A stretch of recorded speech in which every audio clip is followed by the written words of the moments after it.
Yo, what's going on, everyone? It's Brian and Jim here with Drink a Beer and Play a Game, and welcome to another episode of the Power Hour. Yes, hello, everybody. Thank you for joining us tonight for episode 159. So glad we could have all of you on here. Speaking of being on shows, really quick, have to give a big shout out to the Rich Dickman Show, which just had me on their show for episode 207. So links will be below. We talk a lot of WrestleMania.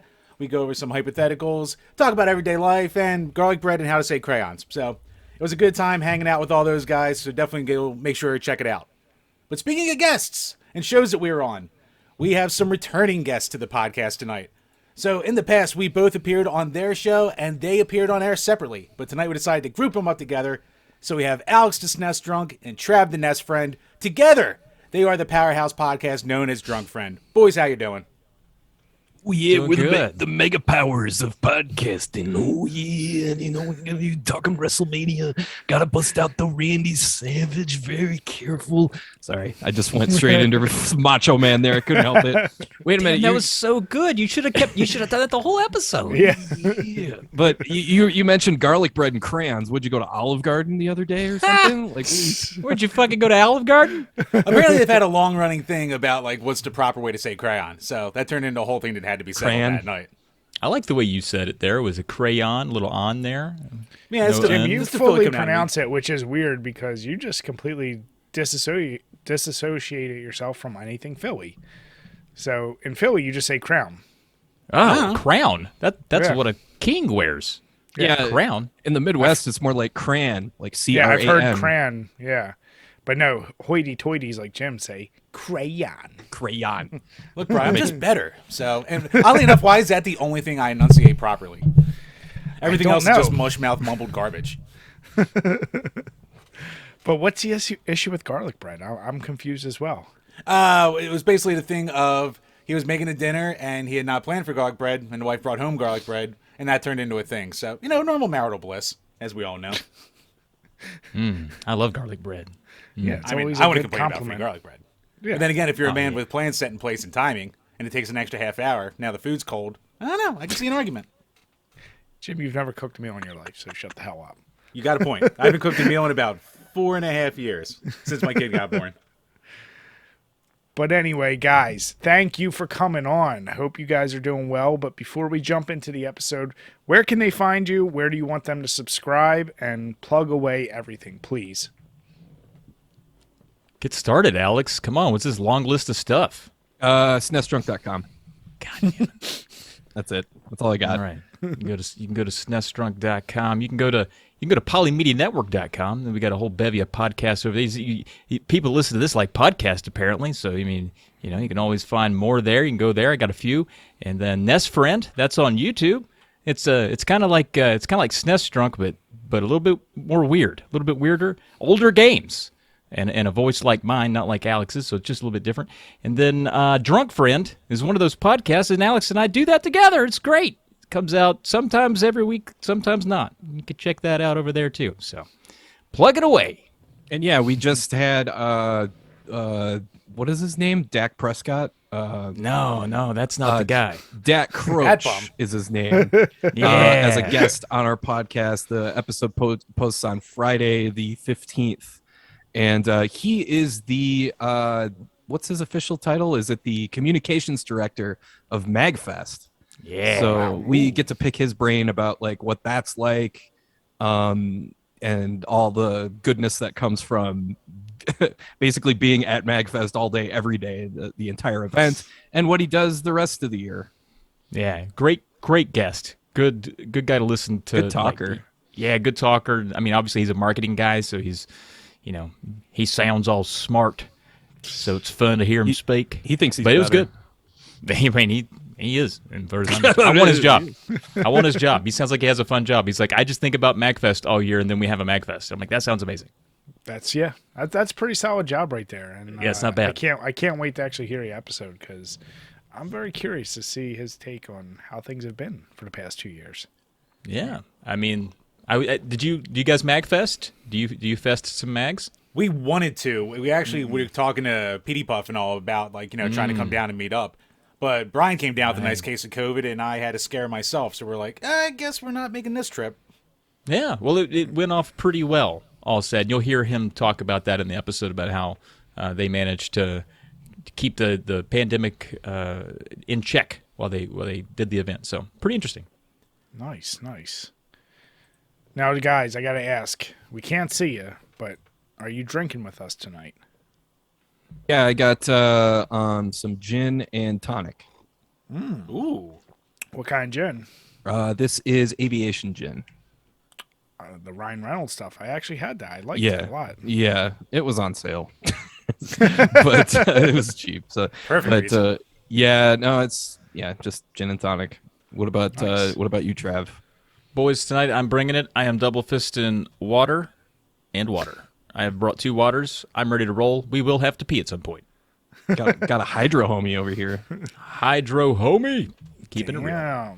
No, I've got some. If I'm going to be real with you boys, I got some sinus stuff going on. I'm just trying to stay liquid, just keeping the water in there.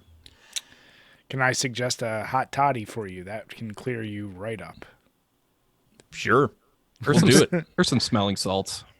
Some smelling salts, that a hot would work toddy, too. and then just tons of medication, and then just out. Just go to bed. Yeah. Alcohol and medication, they mix really well. Come on. Yeah, that's how you live in your 40s, man. You freaking a couple Benadryl and a shot of some brandy, and you are like, woo! Yeah, that's a party right there. Dude, that's in my blood. I was conceived on that stuff. Man, that's just part of me. What you got tonight, Chambers? Right, I am killing off a lot of leftovers in the old beer fridge. Oh, Christ. So I got one more of my Ivan's chocolate cherry porters from Conchi, and then I got a bunch of just like Coors Lights and random shit like that. So, I mean, one of these days, Jim, I'm expecting you to have new beers. One of Just these days one I of these will, days. but today is not that day. I actually still have some Madoffs I have sitting over there waiting for next year, so I'll keep that festive. I'll get something. I'll get around to it. Nice. But it is not this day. No, it isn't. You know what? I'm going to bet Alex we're not going to see him with new beers for at least another 2 months. Okay. He's still going to dick around with some Coors Light and just. You're laying down the hammer. The gauntlet has been set. We'll check back on on June 14th, and we'll see if he's still drinking the same shit. Yeah. I am drinking something that I didn't get to review yet, but I will soon on my site. I got it during St. Patty's Day when I bought a whole bunch of shit, and this one I just didn't get around to. It's Empire Brewing Company's Black Magic Irish Coffee Stout. It's a whiskey barrel blended and comes in at 7%. So that's kind of weird for anything that's like barrel aged, especially in whiskey. Usually they're a little bit stronger. I will say it's going down super smooth, and if you're not a huge fan of stouts, this might be actually a fairly good option for you because it is lighter on the heavier stout side. So I'd say give it a try. I never had anything from Empire before, so they're not bad. Interesting. Now, Chambers, I do want to ask you one thing. All right. Just like I predicted with you not having any new beer for 2 months, I predicted that you wouldn't get past 10 hours in Elden Ring. Have you got that mark yet? I'm up to 7.5 right now. I am very slowly and surely making my way through this. Here's how I play Elden Ring. I get some time where I can have a little time to myself to sit down in my basement and play it. And when I do, I stumble across a new spot and it kicks my ass, and then I sit there and grind on it for about an hour or two. And then I make about 0.3% more of the game done. So it's going to be a long work in progress. But I'm still enjoying it. I'm still having fun. Nice. You playing anything else in this past week? Yeah, so for the old level 50 club, I actually finally got around to... I'm starting to go back to some games that I just couldn't beat before. So this past week, I finally beat Solar Striker on the Game Boy, which I never was able to fucking get through that before. Like the stage... It's only 6 levels, but the stage... That fifth one, though, man. That 5th stage. That's where I always peter out. The 4th level boss is what always killed me. So you gotta get good. I had to get good, and eventually I just dumb lucked my way through it, I think. So yeah, no, I just had to keep playing. Like, it's one of those games where I got to the point where I was so sick of playing those first 3 levels because it's just them again and again and again. But eventually I persevered, got through it, and still making my way through Castlevania Circle of the Moon. So nice. I love that one. Yeah, I'm doing it on the Castlevania collection. Good old Switch, making it super convenient and easy. And I'm like, man, like I missed out on that whole era of really any Castlevania, and especially the Game Boy Advance because I didn't have one when it came out. So I'm going back in time, but yeah, it's really freaking good. Yeah, that's cool. The only thing that sucks about Circle of the Moon is that if you tell anybody that you've played Circle of the Moon, they'll immediately come back. Oh, you got to play Aria of Sorrow. No, Aria of Sorrow is like 1,000 times better. Oh, blah, blah, blah, blah, blah. I got so sick of hearing that. It's like, well, what if I just like Circle of the Moon? Is that cool? No? Yeah, right. The answer is no? Okay, then fine. But no, yeah, that whole Game Boy Advance era of Castlevania really locked down the exploration platformer sort of a deal. I refuse to say the word Metroidvania because I just don't like Castlevania ripped off Metroid. Like that's how that goes. Like it's Castlevania. When I think of Castlevania, I think of the NES games. Like that's I don't think of the GBA. I don't know. Games. I don't get why they had to do it. Why they had to say you already had Metroid style. Like you didn't have to say Metroidvania just because it sounds cool. Who doesn't love a good Vania?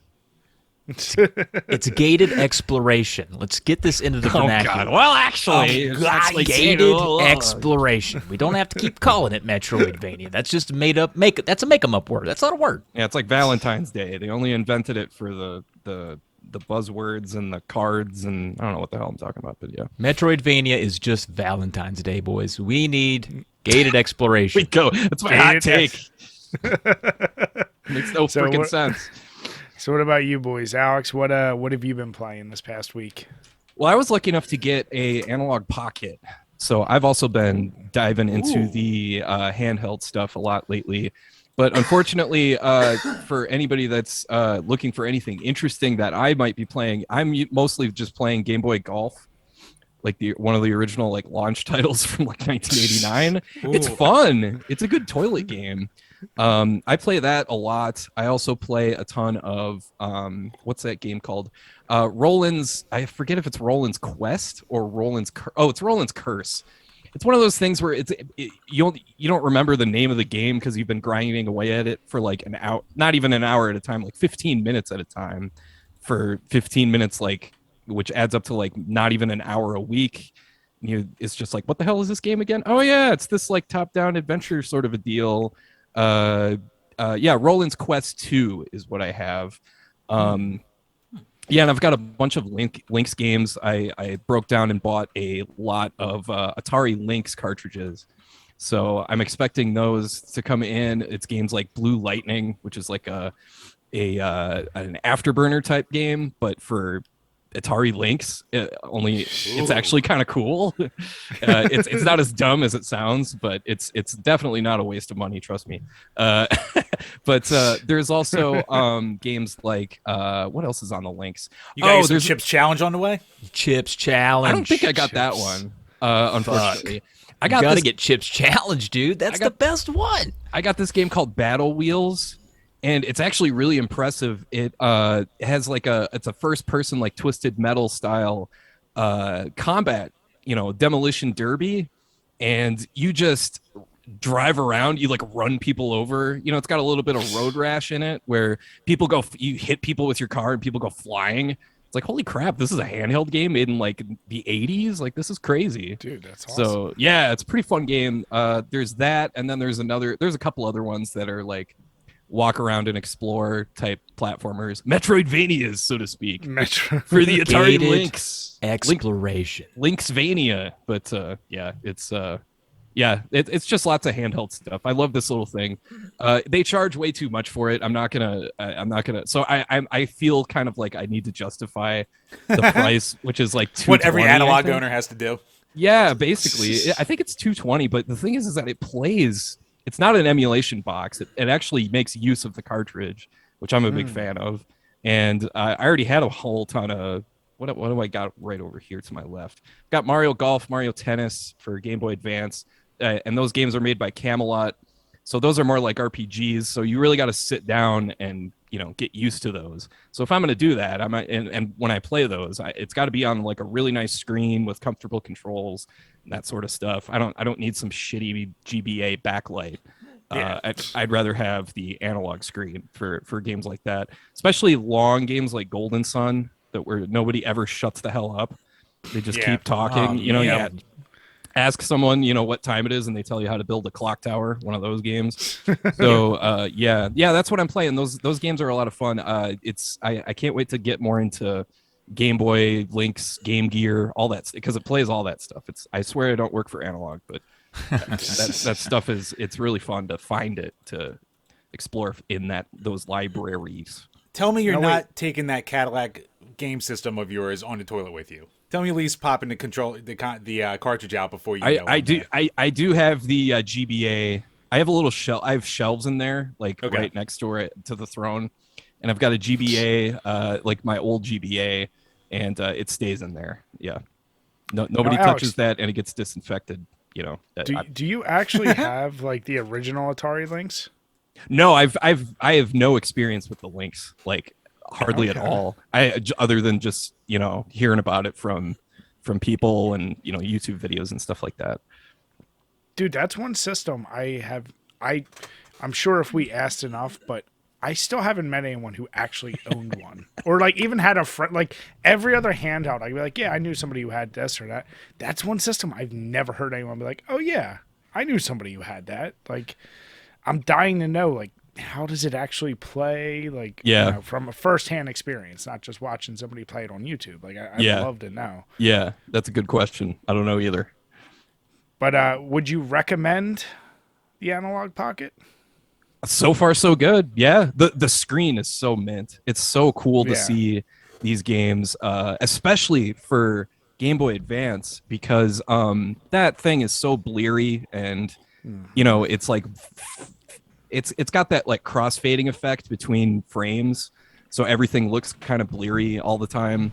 Yep. And for games with big sprites, it really, really looks awesome. Really shines. Yeah. So if you're really into the Game Boy Advance, then absolutely. But if you're just if you don't care about the extra compatibility with weird stuff like the Lynx or even the Game Gear, then you're fine with just a regular Game Boy Advance, because that plays Game Boy Color and Game Boy stuff too. So, but yeah, the screen, I love the screen. I can't get enough of the screen. It's great. But yeah. Nice. No, that's awesome. What about you, Trav? What have you been playing this past week? Man, I'll tell you though. Speaking of that Analog Pocket, if I'm paying $220 for it, I'm shitting with it. You're not going to talk me out of it. I'm taking it. I'm taking it with me. You know what? You're right. I take it back. You should actually. I'm gonna wipe my ass with it next time. Yeah. We have to post a picture of yourself with it on there just to rub it into everyone else on Twitter. Seriously, man. It's, I would never leave it out of my sight. But it was one of those things I pre-ordered, and then I didn't even look at the price, and then I saw the price. I was like, oh, fuck. But I ended up in Group A, which means I ended up getting it in the first quarter of 2022. So it's like, well, I got a good pre-order date, so I can't back out now. Yeah, right. Don't have to wait another year and a half. Yeah. Yeah, good deal, dude. Yeah. I mean, I do want one because I would love to see what my Game Gear games look like, because I've just been looking at it through a dirty window for years, and it'd be great to, is Sonic really blue? Is he blue in this? It'd be cool to see. But what does it look like? Yeah, what's that guy into on the Game Gear? But games I've been playing, man, it's just a big fan favorite. Everybody's in love with this one. I've been playing that Shenmue 2, which implies that I've already played Shenmue 1 and enjoyed it enough to keep going. And we're doing it. We're running around. We're just running around. That's all you do in that game. You run around, you talk to people, and you got a notebook. And it's not bad. I mean, you have to kind of isolate it and be like, for its time. I think my co-host on Polykill said, Shenmue had to Shenmue had to crawl before, GTA and all these other games could walk. And that makes sense. It's like a precursor to that open world, 3D open world feel. And it's good. I've been plugging away at it for a long time, though. I gotta say, it's the kind of game that after a hard day's work, you're like, man, do I really just want to run around? I want more work? Do I just want more work? Do I want to move a bunch of crates, earn a bunch of money, and talk to a bunch of strangers, and then gamble it all away and fall asleep on a houseboat? Or that sounds awesome. Or watch a random Nicolas Cage movie. And a lot of times that sounds awesome too. Yeah, a lot of times it becomes that. Yeah. But that and another game that I've been getting flack for because everyone thinks it's like it's like, I don't know, it's like a Call of Duty bro kind of game. But I've been playing some Mafia 3, and it's okay. It's okay. I don't know. I just had a hankering. It's set in like a fake New Orleans city, and it's set in like the 60s, and so it's an interesting time and place, and it really encapsulates a lot of that. And I've enjoyed that part of it. Not that the game itself is great, but the atmosphere is solid. So we're sticking it through. Did you play the first two by any chance? I played the second one. The first one I think was a little rough to go back to. A little bit slow. Yeah. There was a weird period when you said Mafia. Like, so I haven't gotten to Mafia 3, but I did 1 and 2, and I was like, when Mafia 1 first came out, that was like a weird string of that, like Hitman, and a few other like PC games of that style that I was playing. And yeah, there was a weird, like, not probably, because of Sopranos, there was a million Mafia games, I feel like, during that time. And some of them were actually pretty fun that no one talks about. But yeah, when Mafia 3 came out, I feel like it just kind of came and went.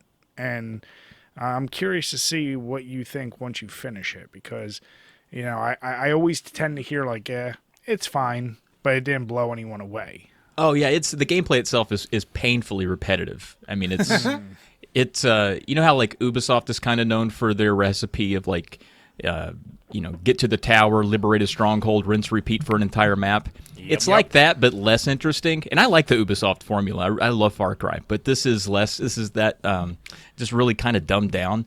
And there's glitches all over the place. It has really good like up close animations, like the facial animations are great, and they really focused on that. But then you'll just see a guy just like floating by in the background. You're like, what the fuck is that guy doing?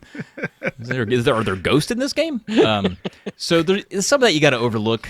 Like, I don't know. But it's fun enough. I mean, it's got a story that's interesting. And, again, that atmosphere, man. You cruising down the road listening to some 60s rock and hear people talking about Vietnam and all these things. And, I don't know, it kind of gets you in the moment. But you kind of you're just running around shooting dudes.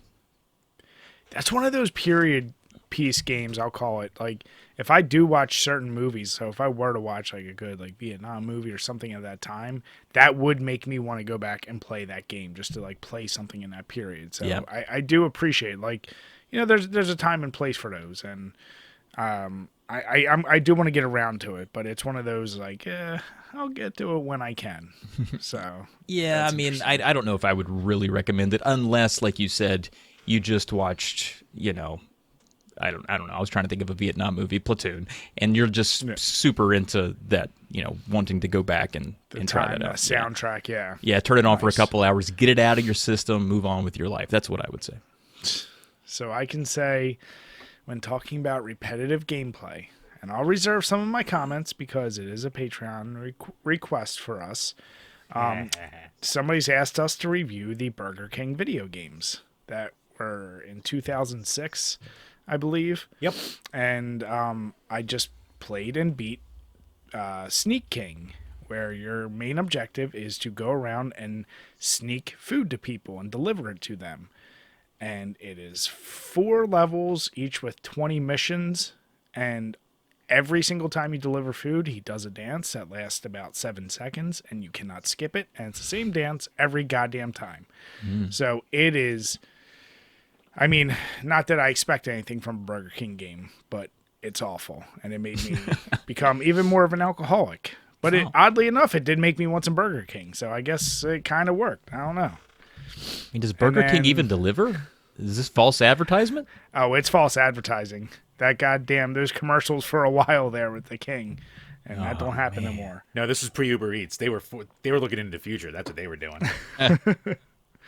And did anyone here ever play Infernax? Because our buddy Nick recommended it to us. Yeah, it's pretty good. It's that retro styled platformer. Yep. Yeah. It's like almost Castlevania 2 and like Zelda 2-ish, I would call it. Yeah. Really, really fun and really well done. Some parts are like, you think like, oh, this is kind of really easy to cheese, and then you get to some parts and the platforming is damn near impossible. But it's one of those games, I beat that, and I found out like there's like 6 different endings. There's like the very good, the bad, the evil. Like, and now I'm like, if I wasn't doing the level 50 club, I'd definitely go and try and do them all.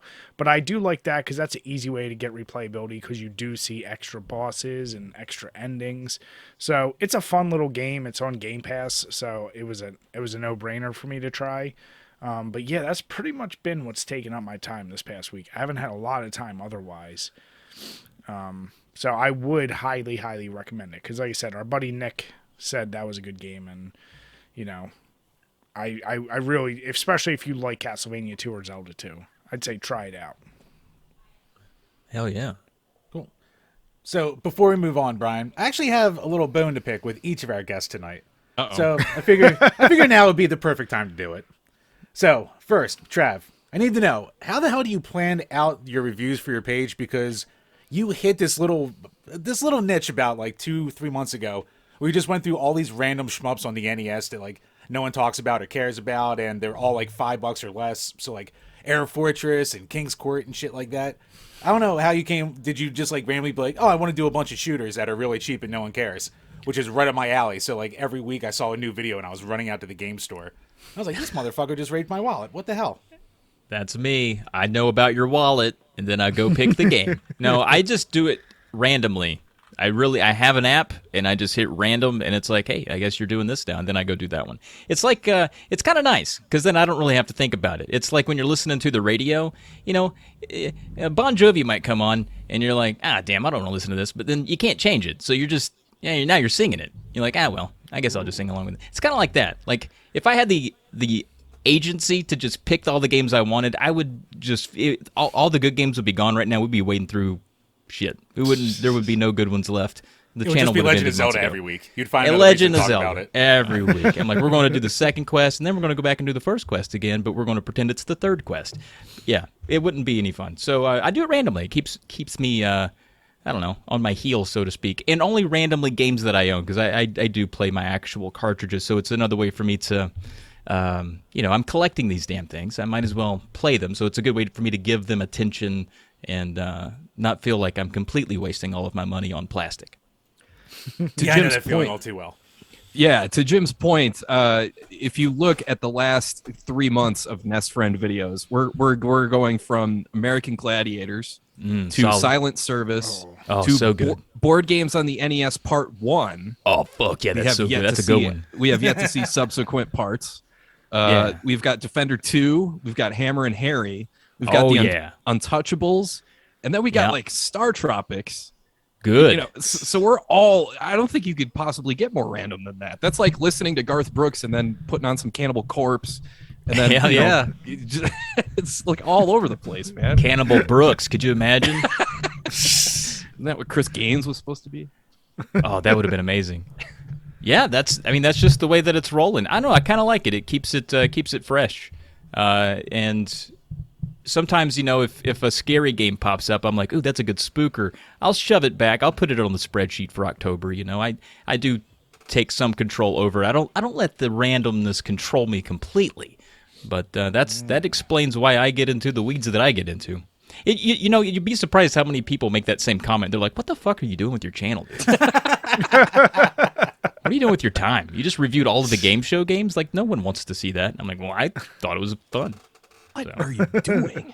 It's like, well, someone's got to do it. Shit. Yeah. Got to do them all.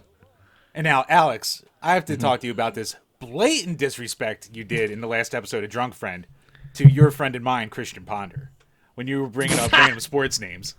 And I was like, this motherfucker, I know as a Minnesota fan, he would much rather have him than Kirk Cousins. And there's no way he can convince me different. I would rather have, you know what, for like the first half of his rookie season, he looked fine. He was decent. He could throw on the run. He had a noodle arm, could not throw further than 40 yards. No. Had zero velocity. It's like throwing, like if he was a pitcher, he'd be, like Mike Morgan or, one of those like junk ballers from the 90s. But he was fine for half a season. But dear God, him, you can go Tavares Jackson. Who else we got in the Vikings? There was that season with Matt Castle. Yep. There was, if you want to go way back, there was Gus Farrat. We brought back Brad Johnson in like 2006. Dude, let's talk about Brad Johnson's neck for a minute. How big is that neck? That guy looks like a Budweiser bottle. It's not just his neck, it's the fact that his shoulders go at like 45-degree angles down his neck. It's weird. Like you look at his neck and then you see his shoulders. It's like, how is he put together? Like how does this anatomy even work? But yeah, if you want to see a crazy neck, Trav, you got to check out Mike Glennon. Oh, I know all about Mike Glennon because Mike Glennon is a giraffe. His brother was the quarterback at Tech, so yeah, Holy I know all about shit. Mike. Yeah, that guy. He's a bit of a giraffe. There. The fuck? It's like that's when you pull up that someone's looks picture and the photoshopped. first thing you hear is holy shit. I'm gonna put his picture. It literally looks like a Photoshop, and not even a good one. Like, oh, I could see where this is fake. And when he's shaved, he can't shave. Like his chin's No, he's got to have that shadow. Neck. Yeah. Yeah, he's got the Sidney Crosby facial hair going on there. Holy shit! Wow. Yeah, I feel bad, ripping on the guy, but then again, I don't because that dude cashed in big time. That dude's he did. set for generations. But he looks like a child's drawing. Yeah, I mean, he gets to eat all the good eucalyptus leaves. I mean, he's getting the good ones at the top. That's amazing. Well, now I have nightmares for tonight, so thank you. You son of a bitch. And look, don't fully discount the noodle arms. We won a Super Bowl with one, so there you go. Oh yeah, that's true. He's the bare minimum that you need to win a Super Bowl. Brad Johnson. Brad Johnson. And Trent Dilfer. No, we had Nick Foles. Well, yeah, Foles is in the conversation. Yeah, for sure. I mean, Trent Dilfer is by far the bottom rung of just like, Yeah. man, he won one, huh? All right, well, it wasn't because of him. Oh, it was. Yeah, it was only one of the best defenses of all time with Ed Reed. I don't think Ed Reed was on that team, but yeah, Ray Lewis and company. So yeah, Trent Dilfer, just get out of the way. Yeah, right.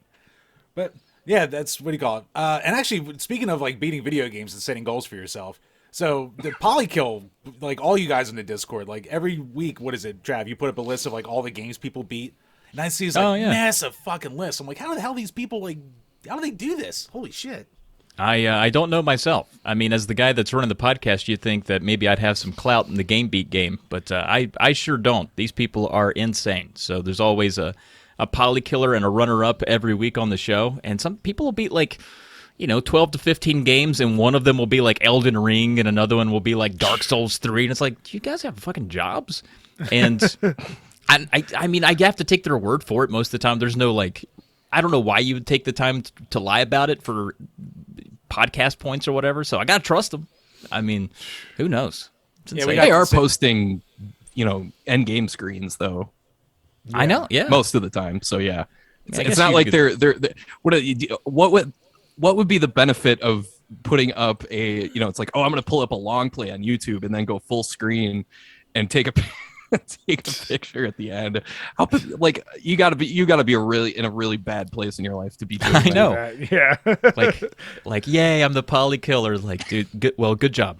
That's good for you for screen capping a bunch of end screens on YouTube. You got us. We said your name on a podcast that those nefarious Polykillers. I know, man. Well, it's funny because you guys have that, like, we're doing that level 50 club, and I picked 50 as an arbitrary number, and we have a buddy who got to 50 games in by February, and now he's like, okay, I'm going to see if I can get to 100. And I did it more like as a curiosity for Jim and I to say, let's try to get some of our back catalog games that we haven't touched and just see how many, because I have no idea how many games I beat in a year because, Alex, like you even said, there's those comfort games I go back to, like yours is right now, Game Boy, you said golf, right? Yeah. So, I mean, there's so many games that you tend to do that. And I will say, having started to do the level 50 club, I try to steer away from those. And I'm like, oh, I want to beat another game, just get it on the list. So when you guys do your Polykill, like, there's probably people who are like, you know what, I could bang out a few of these games, like, this much faster. Like, it gives you a different drive. It's a weird thing.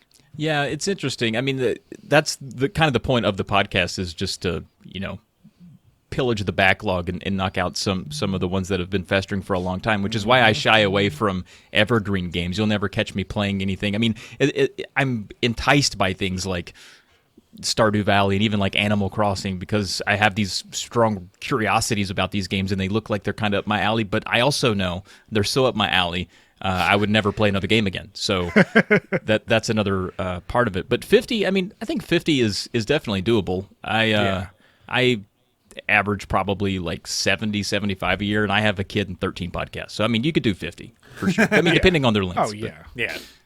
Nice. No, but Jim, like you were saying, obviously, I do want to give a huge shout out to everyone who has joined our Level 50 club, and a lot of them are our patrons. And Jim, I know we got a couple questions this week, so what do we have?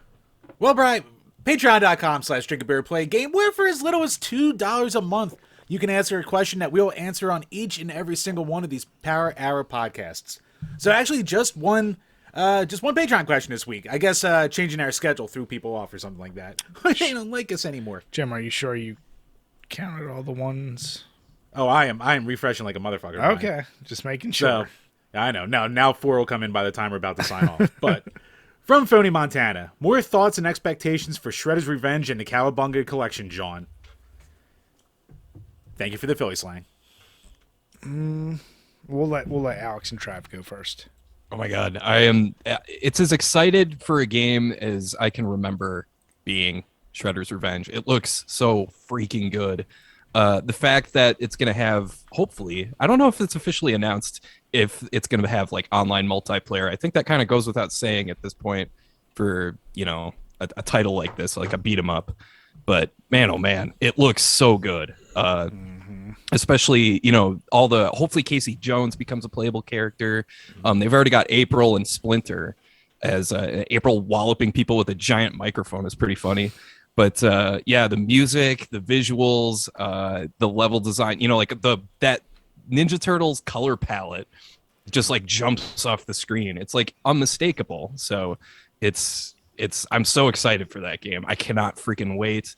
And I think as far as like the gameplay goes, I think the standard has been set. I don't know if you guys played Streets of Rage 4 when that came out. Have I ever? Oh yeah, that game kicks ass. Like that is how you do a beat 'em up nowadays. Like that, the move sets that you can bust out and the combos and stuff like that. So much fun. So hopefully Turtles has got a little bit of that in it too. So as we're talking, I was looking up, and a few different articles are saying that they have confirmed online co-op for 4 players. Hell yeah, bring it. But you know what else? It kind of pisses me off. One of the articles, and I know it's a clickbaity thing, and they got me, and it's written as of yesterday from comingsoon.net, but they said, TMNT Shredder's Revenge developers explains its 80s, 90s look and style and why it's necessary. I'm like, do you need to explain from a show and a phenomenon from that time why they would want it to look like that? Like that. That's so goddamn silly, but it's one of those things you click on and it's like, what? Why would you ask this? Like, exactly. It's such a confusing question. Yeah. No, we are. Yeah, Streets of Rage 4. Jim and I both day one purchase. We played it together. I did better than him, and then No, I said I hope, and it seems like with Shredder's Revenge, it's happening. A lot of old franchises take that bait and run with it. Like I'd love to see. Do another X-Men arcade game. Shit, give me another Simpsons. Give me all the games we liked from arcades or beat 'em ups from back in the day and allow us online 4-player co-op. I'm down. If they handle it with love and not just churning it out for bullshit, I am 1000% down, because that's a genre that I miss playing as much as I used to. Heck yeah. Yeah, I mean, like, I'm excited for that. That's going to be a day one. And even like, at first when they announced the Cowabunga Collection, I'm like, I already have all these games for the most part, so I don't really need it. And then, like, after, like, 3 days, I'm like, all right, I'm probably going to get it. And I think they confirmed for that one there's going to be, like, 4 games or maybe more out of the whole set that's going to have online multiplayer, too. So it's like, shit, I can play the old games online multiplayer, too, with this. I might have to do it, so. Yeah. I'm not even a big Turtles fan, but, like, fuck, you're throwing all this good quality at me. I can't say no. Shit. Yeah, the convenience of that collection, unless, once again, you have them all. But even if you have them all, there could be an argument. Because, wait, what is the price of that? The collection's going to be $40. but that's like 40 physical. So maybe the digital will be cheaper, hopefully. But that's not bad. Like especially if you get it for the Switch or something, and you want to play while you poop, then you got all these games. I don't know. It seems like a pretty solid list. And Jim and I have said, by far, and it's not much of a stretch, but a very overlooked fighting game is Tournament Fighters on the NES. I know it's expensive as shit, but that really is a legit fun one that I feel like not enough people have played. Tournament Fighters in general has like this big underground kind of a cult following. There's a guy that messages me like all the time on Twitter saying like, hey, can you retweet my my tournament thing that like 8 people, and I did do that a couple times, but yeah, after a while it's like, dude, I think you've established your audience. I don't think there's any growth with Teenage Mutant Ninja Turtles Tournament Fighters at this point. I think you've nailed your thing. I think if people are looking for that, they will find it. They will know where to look. But yeah, now it's going to be exponential with Cowabunga Collection. Come on, hell yeah. Nice. But yeah, no, that wraps up the questions for this week. So, Trav, unless you have anything to add? Oh, boys, fuck yeah, Turtles. Dudes, I have nothing new to add, but other than, do you guys still get like a little turgid when you see that old school Turtles logo and not like the new Nickelodeon one? Because I like that the Shredder's Revenge goes back to that 80s logo. That's a huge turn on for me in my nostalgia spot. That really gets me in my going. They know who they're marketing this shit to. Oh, yes. Yeah. I still, like, honestly, if I see someone with, like, an old Turtles t-shirt and it's got the old logo, I will try to put my mouth on theirs. Like, I get super duper excited. Yeah. No, I'm the same way. The nostalgia for that, I love the show as a kid, the toys, all the shit. It's interesting. But that's why I said I want to see this for all the shit I grew up with in late 80s. Oh, yeah. Yeah, that would be great. But, Brian, they're already doing that. They're already reselling all the toys. Yeah, I see they that. They brought back them all, and you can buy them all for $15 a piece. 15 shit. The same molds. Most of these are like 30 anymore. Are you kidding me? They're so goddamn expensive. But yeah, man, you got to get like Street Sharks and then a Wild West Cowboys of Moo Mesa version. Pirates of Darkwater. Come on, let's go. Let's get you. Yeah, get them all. Redo everything. Get some Gargoyles back going. Oh, Gargoyles. Oh. Gargoyles got a pretty good Genesis game back in the day. That was a good one. Yep. Yeah, but I want to see a Gargoyles beat 'em up in this style. That'd be pretty awesome. Yeah. Yeah, why not? No, I'm completely down for it. I'm actually curious if anyone's like, oh, that's really stupid. Like if anyone really. Oh, there is. It. Of course. Yeah. We'll kick their ass if you find them. Let me know where they are. You hear that, world? Yeah, send them my way. Nice. Now, great question, 40. I'll get you. Yeah, but that wraps up the questions for this week. So once again, thank you to all of our patrons for all the support. And as always, if you're listening on iTunes and Spotify, please head over there, leave a 5-star review, leave a comment. We'll read any 5-star review comment you leave, even if you want to bash us. Feel free, we'll read whatever. So, and as always, if you have any rebuttals, head on over to YouTube, help our algorithm out, leave comments there to whatever we want to say, and we always respond to everybody. So once again, thank you for all the support, everyone. Yeah, and a special shout out, Todd. Thank you for upping your tier. Be sure now if you want to get in a game request. Oh, he did. He wants us to do XCOM 2, the one that he sent us that we never got around to yet. Oh, so. That's a good one. Okay, nice. Well, it'll get done, Todd, because I have it. So don't rely on Jim. I'll do things. I'll dabble. 3, 2, 1. All right, so the last time Trav was on the show, it was just me and Brian because Brian had a last-minute thing come up. So during the course of that episode, he mentioned that he has a penchant for making lists and charts and organizing things. Now, I guess you have to do this when you run like 17 fucking podcasts. So, yeah, things come up. But Brian over here, this motherfucker, he also is a list fanatic. Like any goddamn hobby we get into, any game, any board game, fucking hero clicks. This guy will just make charts and lists and breaking down every single goddamn thing. Mm-hmm. So I figured these two were the perfect to bounce off each other to see what their little organizational skills and their hobbies. I call it a sickness at this point.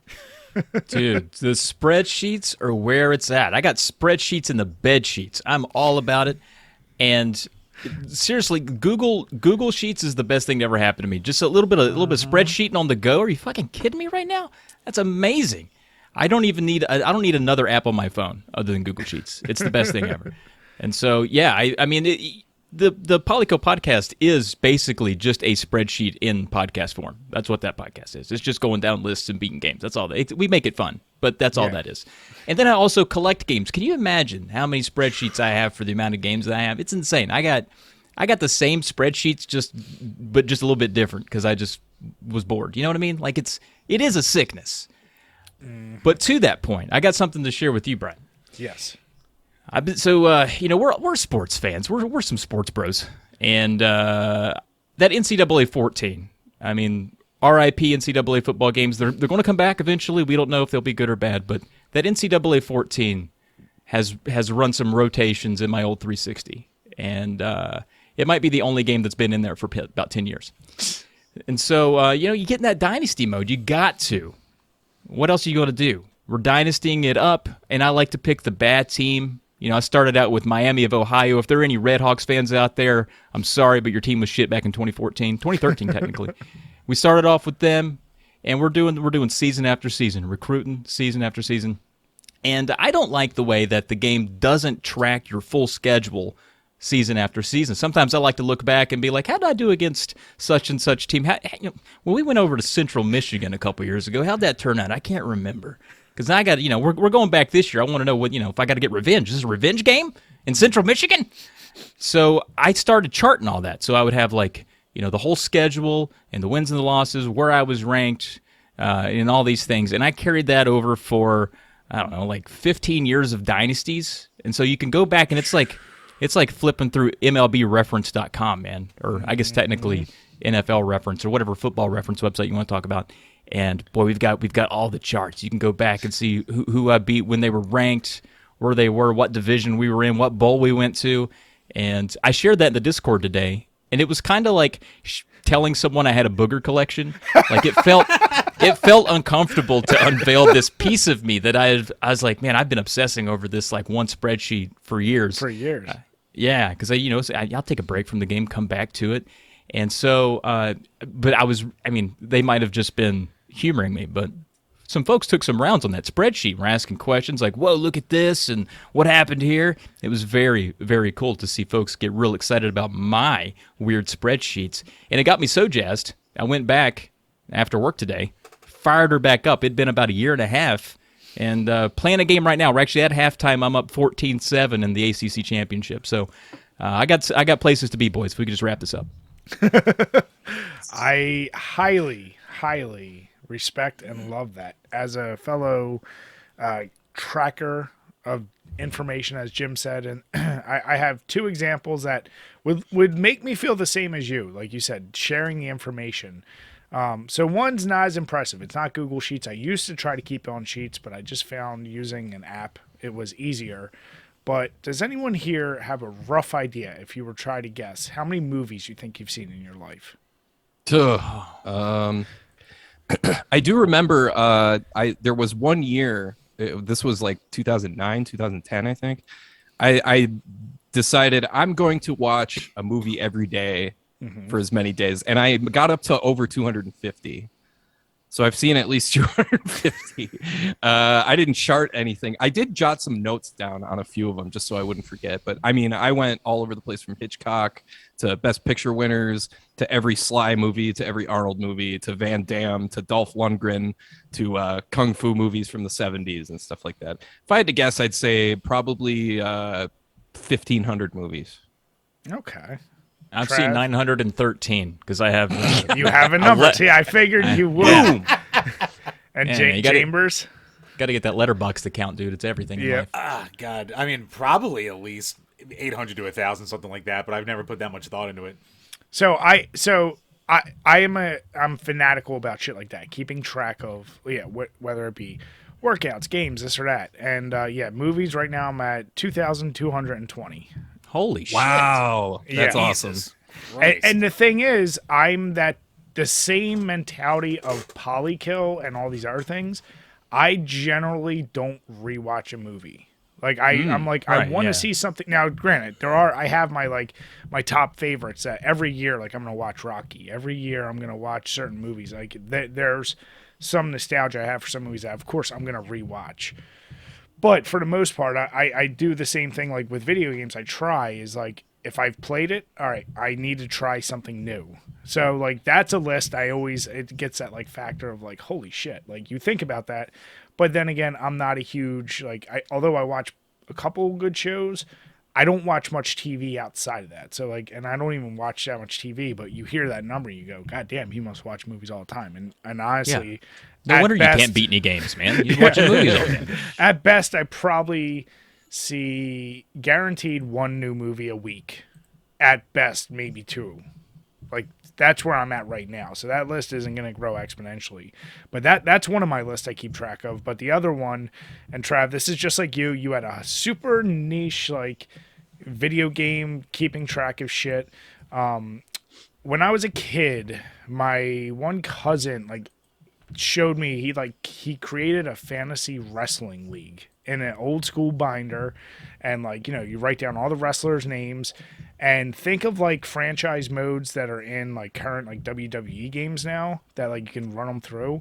I would set up shows that would be randomized, and the outcome was determined by the flip of a quarter. And I kept tracks of who beat who at every time, and I had like 4 binders full of this shit. And I actually was cleaning out my garage, just found them. And same way, Trav, I found all this information. I was like, dear God, I can never share that with me. Like how much detail I went into this. Now this is like Until obviously, yeah, like it's so goddamn methodical. And I still, if I get into a game enough, I start tracking it in one weird way or another. So I respect the hustle, and I like that. And don't let anyone put Did you your down. wrestling league have? Did your wrestling thing have jobbers? Did you have like Bill Wolf and like Iron Mike Sharp and those guys? If I saw a name, whether it be through a wrestling magazine, they were included. Because and of course I have to be honest. Like if I had a favorite wrestler, if I'm like, well, I can't let Undertaker lose to this guy, so let me flip this quarter one more time. And so it would be a little skewed, but like at the end of the day, I would try to always be like, you know what, whatever the coin flip determines, it would be. And then and each individual guy had all of his stats with all of his it was, and this is all on pen and paper. This was like way before, so yeah. Man, that's awesome. Man, the days before smartphones, we were doing some weird shit, right? We were just out there making it up. Man, That's I love right. that. I love that. I have some kinship there. I was charting weird shit as a kid too, and I'm so glad that my binders are probably long burned. Yeah. So unfortunately, you found yours, and now you feel weird. But you know what, Trav? Between both our Discords, we're gonna have to make up the weird spreadsheet and tracking list, and just post all that stuff, because I can definitely share some weird spreadsheets myself. Oh man, people over in the Polykill Discord get real wild on some spreadsheets, dude. So you gotta be careful. Now, Brian, I'm actually shocked you didn't bring up your HeroScape spreadsheets. So, Trevor, Alex, did you ever hear of HeroScape from like the mid 2000s? Rings a bell. It was a tabletop game with like one of those little miniatures. You put the map together, have them fight each other, make little armies kind of deal. Warhammer type stuff. Yeah. Yeah, just like real simplified though. So this was like our game to play in college between us and all of our friends. So, and we would play like at least every day or sometimes multiple times a day. Brian over here started to keep lists of every single army that was together, every single, like, almost to the point of every single kill that every person did to another person. Where I had kill-death ratios. You did have kill-death ratios. He basically could have made a fantasy league based off of, like, legitimate stats that we put up during our time of playing this game. So soldiers had, like, batting averages, basically. Oh, this guy over here, he's hitting 554. He's 5 for his last 6. I'm rolling with this guy over here. So, like, say, for example, one of the characters, a hero name was, like, Thorgrim. I would have the stats broken out by total usage or by particular individual. So, like, Jim, his stats were always low. So it always skewed the overall stats. Yep. But, like, as a character overall, you would see, like, how he worked against everybody. And then I would almost try to see, after enough time, I would try to predict what the outcomes would be before games. And I'd say, all right, Jim on average loses, and he loses this many guys. Is like, let's say his kill death ratio is 0.5. Let's see if that levels out. And Stats like don't lie. You're like the fucking Billy Bean of HeroScape. That's incredible. Well, this is one of the things. While we're in all of our engineering classes, my mind would race trying to remember, like, all right, who had what? I'd have to, like, go back to them. If I didn't get it that night, like, I'd try to, like, recreate, like, all right, who killed who? And you'd have, like, 6 different guys playing. So it's like, all right, Chris, did you kill Eric's guy? Like, You would text us in the middle of the night. Yeah. Yeah. Well, that's why I actually created an entire fantasy MMA league when there was, like, before. Right now there still really isn't one, but just like I tried to make it emulate fantasy football, and like I assign points to, like, punches, takedowns, kicks, all that, because I'm super into MMA. And we had a draft, we did it all, and I kept it going for a year, like individually tracking, because there was I forget what it's called now, but like it was like a fight metric that actually did track all that stuff for me, so I could import the data and then create like an actual league based on those points. So yeah. Dude, you could probably get a job with MMA. I bet not many of those folks do a lot of spreadsheeting. They probably have a spot for you. Like, dude, you do spreadsheets? We've been looking for a spreadsheet guy. If you can assign points to punches and kicks for us, that would be great. You could help EA make an MMA game with that type of knowledge. That's incredible. Yeah. Make a good one for once. Yeah. When you're playing HeroScape, are you how much are you slowing down the game? Being like, hold on, I gotta write that down. No, I gotta write that down.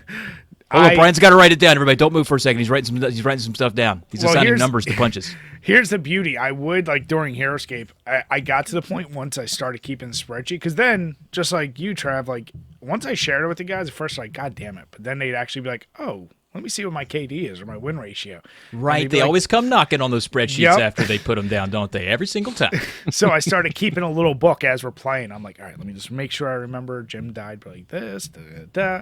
So I would start just tracking it, like, as much as I can. Man, I'm glad no one else found that notebook where we were just talking about how weird ways Jim has died. Yeah, exactly. I have found every way to die possible in that game. Man. Yeah.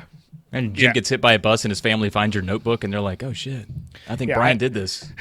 I don't know if it's a stat, if it's just like I'm just obsessed with stats. Because like I said, I'd want to see it broken down every way. I'd want to see kills. I'd want to see points used per kill. Like, I would take it to a different level each time. And it was, yeah, I don't know why. I can't explain it. I don't have a good answer. It's just something that I do with things. So yeah, you want to be efficient. It's all about creating efficiency with your soldiers and putting them in a position to succeed, and you do that through spreadsheets.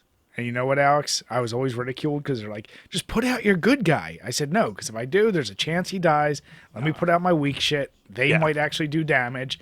Everyone hated that, but it always won. Yeah, you got to pick your spots with your, there's a reason a guy hits third in the order and fourth in the order. You got there's a method to that madness there. There you go. Yeah, He's the grinder at poker.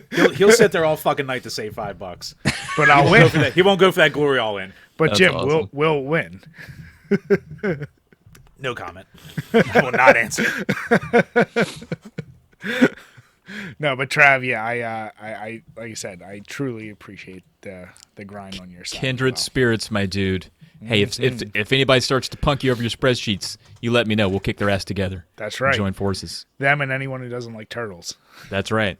There's two groups of people out there that we're very against right now, and Not I challenge just them all. turtles, the turtle logo. If they're Oh, not yeah. using the right turtle logo, Yeah, if you throw that Nickelodeon logo at me, I'll spit right in your face. you guys will be like Ric Flair, Arn Anderson, just like stomping some poor jabroni in the middle of the ring. That's right. Yeah. Hitting them over the head with a phone with Google Sheets loaded up, just fun. Take that. So guys, I shared something with Jim, and I asked you before we started. I want to know where you guys are from, because interestingly enough, a lot of businesses unfortunately did go under, and there were a lot of businesses affected by COVID and the pandemic. Craft brewing took one of the biggest hits because it was also the biggest booming business. I think it had something like a 220% growth like years before COVID. And then a lot of them failed because there was probably, to be honest, too many. But sales have been rebounding even as of 2021. So they're they're about to 8% growth now.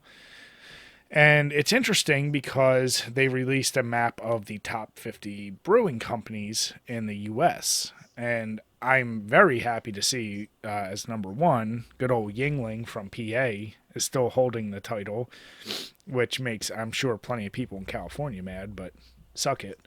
Yeah, bitches.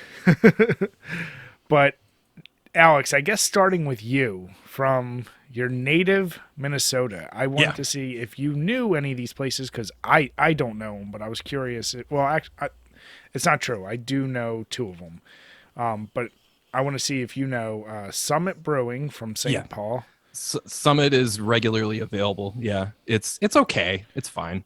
Yeah, nothing that knock your socks off, right? Yeah. This one I haven't heard of. August Shell Brewing. Rings a bell. That's probably up north, if I had to guess.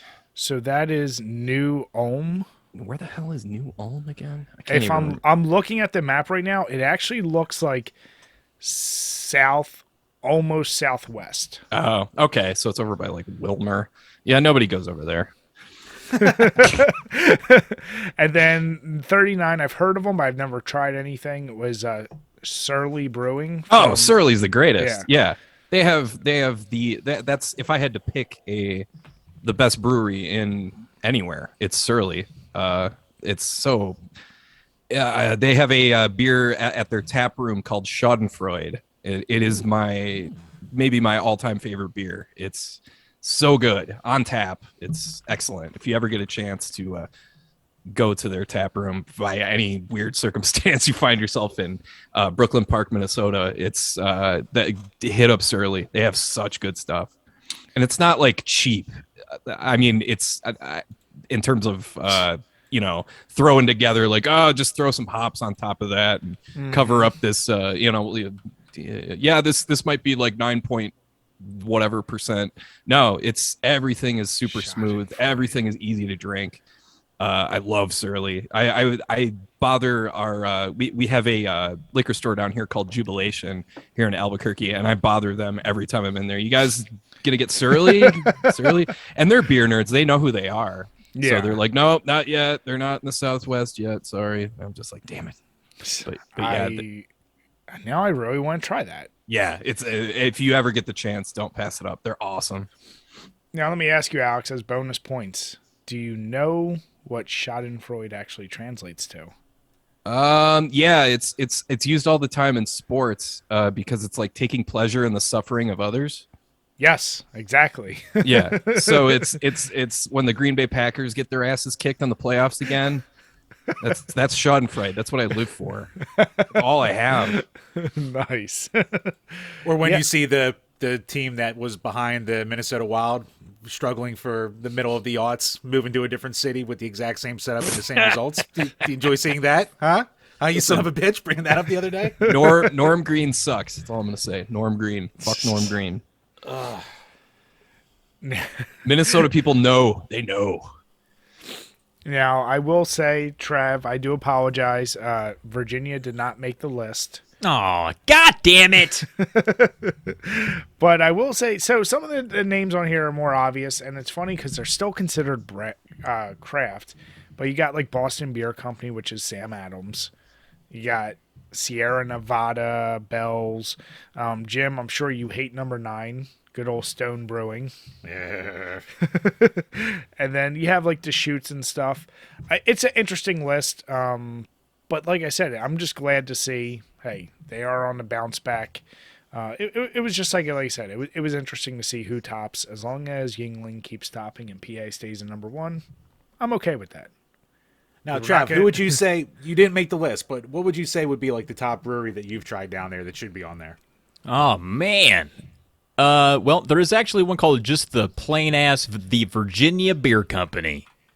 I'm keeping it simple around here. That one's pretty good. That's out of Williamsburg. I do like that one. Williamsburg, yeah. It's pretty good beer there. There's Beltway's pretty good. I'm having a hard time thinking of more. Thanks for putting me on the spot. God. Isn't Greenbelt out of Virginia? Or no, that's out of Minnesota, isn't it? Yeah. Let's see. You guys, Rising know Silos in Greenbelt? my town. That's a decent one, but I don't think anybody would know about that. I've never heard of Greenbelt. I've never seen it up here. I thought that was one of those ubiquitous things. I thought it was everywhere. I guess that's just Minnesota.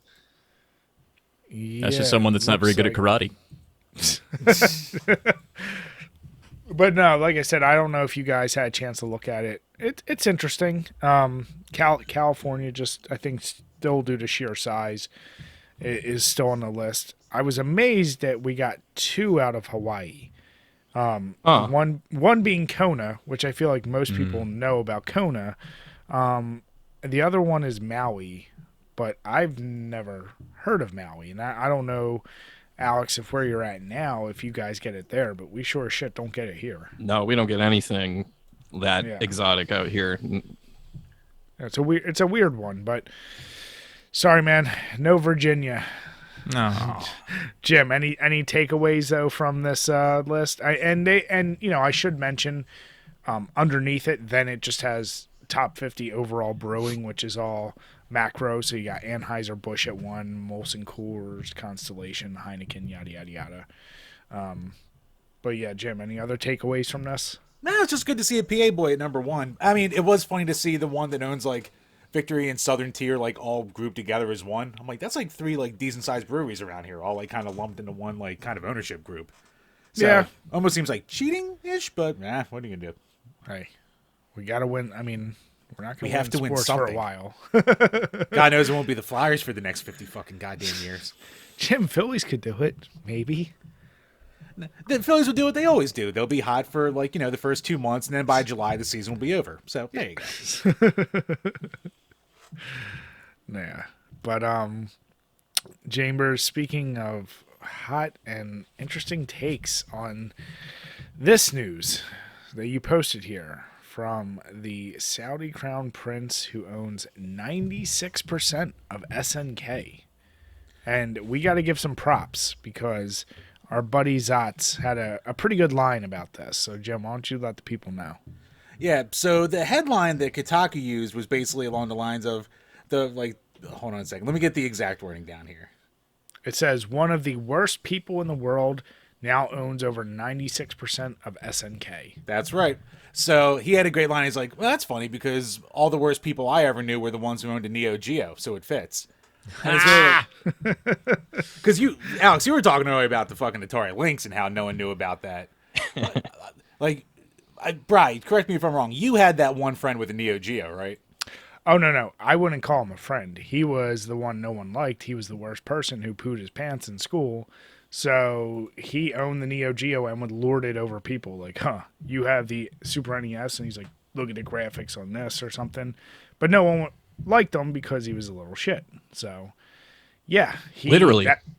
Literally. He was a terrible person. And he had a NeoGeo. So I knew somebody, but yeah, I wouldn't say he was a friend.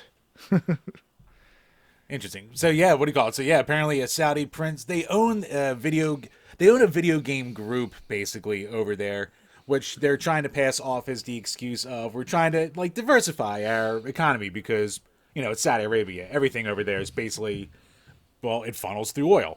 So the electronic gaming development company went out and bought SNK, which has apparently been publicly traded since 2019, and they just decided to basically buy up the whole goddamn thing. So yeah, now when you play King of Fighters or Samurai Showdown or any of that stuff, or buy the 5th NeoGeo Mini that gets released, hey, look at now you get to have that sitting over your shoulder like, I'm supporting this now. Great. Well, here's a question. There's a few human rights violations. I don't know if Alex or Trav, if you can answer, like, what is the last SNK game that came out? Or like, what have they developed recently? They rebooted Samurai Showdown. Yeah.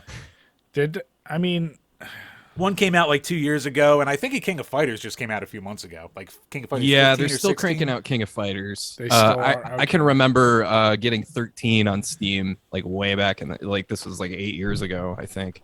Are they still cranking out Metal Slug? I'm just thinking of their franchises, Baseball Stars from back in the day. History. They did have great NES sports games. I'll say that. No, I have no idea. The only way I know of NeoGeo. I don't know if you guys had Funko Land out there, but We did. Did you? Uh-huh. Oh yeah, then the games, the giant games lists that the stores had, and on the back page you always had NeoGeo, and like the console and the prices of the games on the console were just outrageously expensive. Like the console itself was like $900. Each game cartridge was like 180. Even and all, you didn't even recognize any of the names of the games. It was like, I remember seeing them demo King of the Monsters and those types of games and some of the fighting games at the store that was local to me when I was a kid. But other than that, I didn't know anything. Yeah. And I remember we were near a World Heroes cabinet when I was a kid, and I was like, oh, it's a Street Fighter ripoff. So Yeah, But it's got Hulk Hogan in it. Yeah. Oh, yeah. It's got the mustache guy. It's got that gypsy guy whose hands get all huge, and like squeeze. Yeah, I thought that was cool. But Yeah, got Robot other M. than that- Bison. Yeah, quality. Yeah, Robot M. Bison. I was gonna say, they got him. But you got the Ryu knockoff. You got the Ken knockoff. The two guys that are, well, this one's red and this one's blue. Like, yeah, nice going. But yeah, that's all. That's really all my impressions of SNK. Yeah, I guess I don't have to feel too bad about this because I'm not buying any SNK shit anyway. Not too many people are, except for these niche audiences. So That's what I was gonna say. And any SNK you're gonna get, let's be honest, is gonna be secondhand, like after fact, probably older games. It's like not like they're busting through it new. And it's interesting to buy 96% of it. It looks like he bought it for $430 million, which seems kind of low. well. We're high, But too. I don't know. I don't know if that's high or low. I mean, we've obviously covered the bigger buys like Activision for $68 billion, and but that makes sense because they're releasing games regularly and they're top charters. Whereas SNK, yeah, like Samurai Showdown was out in 2019, and then they're just releasing like recollections of old ones. So, okay, he bought it. Just I think as games get traded publicly, that's what could happen to any company that gets traded publicly in theory. So it's a weird one. I don't know. What do you think, Trav? Anything you have on that, or broken heart on that? Nope, not feeling much about that. I was looking through the list of SNK games. I was like, man, I've not bought one of these in a long time. So, yeah. I mean, what would suck, though, is if, this guy takes over, and he's obviously a bad dude. I just read his Wikipedia. He's unsavory. But he Just brings a bit. back, he just, brings back all the good SNK games or starts releasing good shit. And you're like, damn it. I don't want to buy him because he's a guy's a bad guy, and he's got good games now. There's Akari Warriors 4. What? Like, that would be a bummer. You're It's like, "No, he's doing a genocide, but I really do like Metal Slug. No, man, Metal Slug XXXYX. I don't know what number they're on, but that would be. I mean, who's not gonna play a new Metal Slug? You'd have to just steal everything, though. That's what you. I was gonna say you're just gonna see a lot more calls for piracy. That's all you got to do. Just pirate it. If you don't like it, Yeah. pirate it. Right. Do you think this will change the minds of people who constantly complained that we didn't put Baseball Stars as number one on our list from 8 years ago when we spent an hour on these games tops? Oh God, yes. Yeah, so we did a top 10 NES baseball games. It's like one of our most popular videos, unfortunately, because it's old and not great. But we made the mistake of not putting Baseball Stars at number one, and it's just been at least once a week we get a comment of like, oh, well, this list is invalidated. It's like, Which yeah, I you're still right. hey, we spent a you know half what? hour on these games. We've defended it. I will always defend it. Is the whole point of the list wasn't what's the best baseball simulator that you can go through the franchise. It was what's fun sitting down with a friend. And I will defend Baseball Simulator 1000 because you can knock them into the moon and hit them with like a tornado, and that one was just more fun. Oh, I still say our number one's right. Yeah. Yeah. Yeah, that's the one where it's almost got like an NBA Jam style slant to it, where you've got like power ups and stuff like that. Yeah, Yep. It's got Yep. the futuristic kind of a deal. It's not a bad choice. Yeah. I mean, if it's for two guys, you're just going to sit down, play real quick. Baseball Stars is not meant for that. That's meant for building. That's what me and Trav would get a wet dream over, is because you can build a whole league and Oh yeah, trade. Yeah, you get really deep into it. Yeah. People let us know they were mad. Yeah, format your sheet, make all the cells a different color and stuff. Oh, dude. That's right. Now you're talking. Brian's getting the vapors. Damn it. So yeah, you guys let us know if you're listening. If you have any strong thoughts other than okay, it's SNK. Let us know in the comments below. I'm very curious. Yeah, all 3 SNK fans that are out there left. You let us know what you think about this. You and the tournament fighter guys get together. But speaking of interesting takes, and we've covered this now. Speaking of things partially owned by Saudi Arabia, too. Haha. How's that for transition? We've covered the situation with Amico now for a couple weeks, and obviously through Smash JT, we're just seeing more and more info. And yeah, Amico, we covered their unboxing, which we said was interesting, and now they've revealed their pricing. So Jim, why don't you read us through that? Yeah, so this is actually for new orders and stuff like that. Mm-hmm. So I mean, this thing's whole been just a clusterfuck. Like, GameStop didn't realize that they didn't have consoles to actually order, and the sale date went, so they started cashing in pre-orders, and they're like, no, we don't have anything to actually pre-order.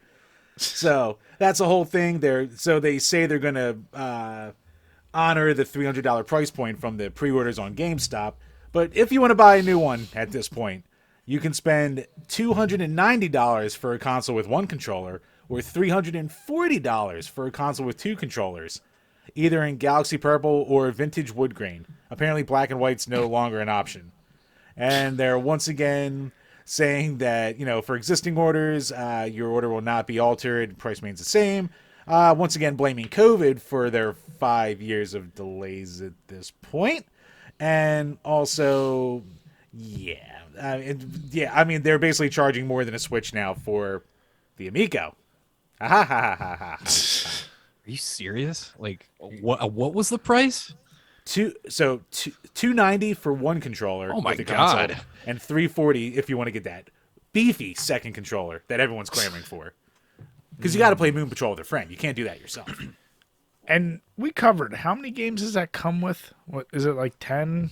Right now, I think they have 10 in development ready to go, according to them.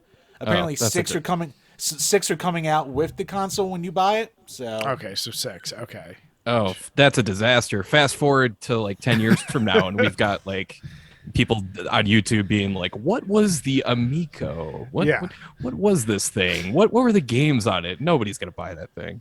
Yeah, could it have been a hidden gem? Hidden gem. They were gonna look back and be like, "Fuck! I should have bought one when I had the chance. Now it's $1,000." Yeah. I mean, as we've said all along, I still feel bad. The original backers, that's good news. They're not being charged more. I'm still like, are they ever going to actually get their console? Because it's worrisome, the shit we're seeing. And I said, Smash is a perfect example. We dropped $10K into this thing. And I don't want to see people out a crazy amount of money. So I just hope people can at least recoup. But as we've seen with these, backed consoles and Kickstarters and all these, the success rate is very low. If I made a spreadsheet about it, it would not be good. Stats would be super low on this. Right, I think we should dump some Patreon funds, get the entire goddamn thing, become the Amico drunks. Damn it. I think it's time for rebranding. Totally original idea. I mean, have you guys been following or care at all about this Amico thing? Has it interested you guys at all? Oh, I care so much. What games are on it again? Finnegan Fox and Moon Patrol. Oh, it says 5 of the 6 included games have been announced as... Oh, these are great, guys. Skiing? It's just called Skiing? Fuck yeah. That's pretty good. Astro Smash? Are you fucking kidding me? Astro Smash? Listen to this one, though. Shark is a game. Huh? Not just Shark, but Shark. Yeah. They could have just called it Shark, save some ink, but they went Shark. And then, listen to this one. They got Cornhole. Everybody loves Cornhole. You guys drink beer and play games. You like Cornhole, I bet. I don't know. What do they call it? They probably call it something weird in Philadelphia, knowing you guys. You probably call it I don't know, Like We Shuck actually do- Monster or something. We call it Bago. It's That called is- Balloon. It's just called Balloon Knot here. What are you talking about, Jim? Wow. I thought balloon knots was something else, Brian. Those are little more cornholes. racy. You guys, Yeah. you guys are confusing buttholes with a friendly lawn game, but that's okay. And then the other one here, Farkle. If you thought maybe that's what you guys call cornhole there in Philly, Farkle. So that's a real thing. I'm reading off Wikipedia, so you know it's real. So I don't know, man. I'd probably pay what'd you say, $150? That seems worth it. Yeah, you know, just possibly double that. Oh, is it double that? Oh, I missed that part. I can't. I just like, when are they going to call it quits? That's my thing. It's like they keep trying to fight the fight. It's coming out. The unboxing was met with all types of criticism. This pricing criticism. They've turned off all comments on all their social media from people. When are they just going to say, guys, this probably isn't happening? I don't know. It just seems nuts to me. Got to wring it dry. Got to get every last penny that they can, because God knows you're not going to get any more. Just ask that Saudi prince to buy this too, and then you can release it and pirate it. Well, I mean, they already have to give them $100 for every console they sell just to pay back their loan. So they're doing good. They're fine. Jeez. That's the people you want to owe that much money to. So Yeah. Oh, yeah. Just ask Phil Mickelson. Wait. Actually, hold on. Who did Phil Mickelson owe money to? Oh, he owes money to probably everybody. The IRS, gambling debts, the Saudis for their failed Saudi league that still hasn't launched yet. That's a whole other story. Oh, so he's the Ric Flair of the PGA. He's just like sticking around forever, like well past his prime, trying to milk out all the money he can for like oodles and oodles of debt and taxes and all that shit. Yeah, he wanted to start a league funded by Saudis to stick it to the PGA, and it blew up in his face in spectacular fashion. Because he went on the record saying like, yeah, those guys are scary motherfuckers. That's what he said, word for word. And he was like, yeah, of course I'm using them for leverage so we get better deals from the PGA Tour. And yeah, that all blew up in spectacular fashion. That's why he wasn't at the Masters. This is a rowdy Saudi episode, isn't it? Yeah. Yeah, we're going to get Sergeant Slaughter and General Adnan on, and Colonel Mustafa. Oh, man. They're going to get some early 90s, you know. I do love how he just repackaged the Iron Sheik, and they're like, "Oh no, it's Colonel Mustafa." Oh no, it's Colonel Mustafa. Just trust us. Hey, look, it's Tony Atlas. No, that's Saba Simba. It's Man, Saba Simba. What a Worst glorious gimmicks time. ever. Completely different, Jim. Completely different. Yeah, so we're gonna keep following this train wreck that is the Amico until its end. So yeah, if you see anything online, make sure to tag us, because we're gonna follow it. We'll see what happens in the end with it.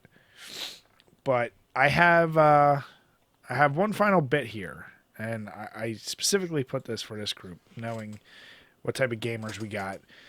So we usually do which is better, and I wanted to ask a really big hypothetical: which would be worse for you all if in the future, from this point forward, every single game you play, it could not have a soundtrack? So I'll allow you could still have like sound effects, but no soundtracks, or every game you play from now on had to be with a keyboard and mouse.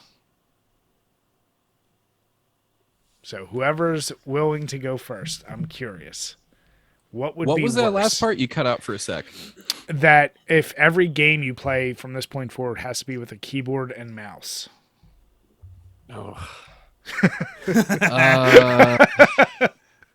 And my trade-off is I can either have that or that wouldn't be that bad. At least Or there's no soundtrack in any game. That's a hard one. Yeah. I think I'd go with. I need music. I'd have to go with keyboard mouse. I asked this because Jim and I, we've agreed in the past, and I want to see if you guys agree with this too. We've said like what was more important before, graphics or sound, and I said what seems to keep a game always being legendary is a really kick-ass soundtrack. Like graphics are like fine, but like at the end of the day, you know they're going to be surpassed. Where the soundtrack can always be remembered for being perfect to a degree. And then it got me thinking, like, what's more important to a game that you would consider amazing? A really amazing soundtrack or super great controls? And I've played some games where controls weren't that important, but it had a good soundtrack and some interesting gameplay elements, and I still probably thought it was okay. And so that's where I'm kind of like weighing these two against each other almost, because I hate using keyboard and mouse. Well, we were just talking about some SNK games like King of Fighters and Metal Slug. I dare you to try and play those with a keyboard and mouse. It's not going to go well. Like a racing game? But yeah, a racing game. Or, there is a Super Nintendo racing game that uses the mouse. Lamborghini American Challenge. It's you seriously like move the mouse from left to right to steer, basically. And it's actually kind of... it's like, hey, you actually use the mouse for something useful. Congratulations. But just not Mario Paint. yeah. But keyboard mouse, at least you can still do stuff like, Age of Empires, SimCity, Doom, Quake, all that good stuff. You could still conceivably do stuff like Ghost of Tsushima. It would really suck to do Dark Souls. I need music though. I need music, especially for retro stuff. And especially for turn-based RPGs like Chrono Trigger. You can play Chrono Trigger with keyboard and mouse easy. Yeah. But I would not want to play Contra 3 with a keyboard and mouse or something like that. But at the same time, Contra 3's music is freaking like right when you start the game. It hits you, it punches you in the face, and that's a great feeling. Yeah. But that should be that's like Jim and I said, our favorite beat 'em up is Streets of Rage 2. And if you didn't have a soundtrack there, there's nothing that special about that game. Yeah. It's that's 100% one of, if I had to pick like a top 5 Sega Genesis, maybe top 5, top 10 games ever, it's Streets of Rage 2 is way up there. Yep. The fact that they brought the same dude back for Streets of Rage 4 all these years later, that's pretty telling. Mm-hmm. Yeah, I mean, think about Doom killing all those demons with no sound. Like, it would just be so boring. Yeah, it's called Jaguar. Now I'm gonna have the Doom music in my head. What about you, Trav? Well, I'm gonna have to part with you guys. I think I could go without the music. But I'm going to ask you this. Do I get to, like, just listen to my own music in this hypothetical scenario? I mean, in theory, then you're just basically playing with a game on mute.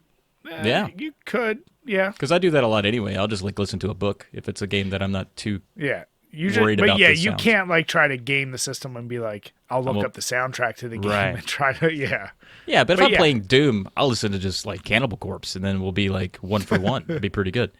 I think keyboard and mouse is just not going to work for my flavor of game. So I'm okay with just listening to sound effects and just humming some old Garth Brooks while I play and filling in the silence with my own mouth.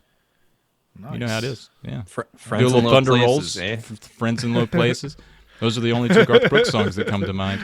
But no, I think I could get by without it, because I mean now still sometimes I'll play a game, have the volume turned down low just to kind of hear the sound effects. And I like video game music, don't get me wrong, but a lot of times when I'm multitasking, it's the first thing that I turn down. Yeah, you're talking to the biggest 8-bit brigade fan on the planet, basically. So to say he likes video game music a little bit is a bit of an understatement, I would say. But yeah.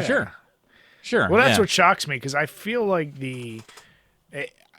not saying modern games don't have great music too, but I feel like really honestly stopping with the 16-bit, like the soundtracks were such an integral part. Like they're game, great, yeah, like it's what defines everything for us. I feel like in terms of like, oh, this game is amazing, and usually the number one thing, whether it be Sonic, Streets of Rage, Super Mario, someone talks about the music right off the bat, and that'd be gone.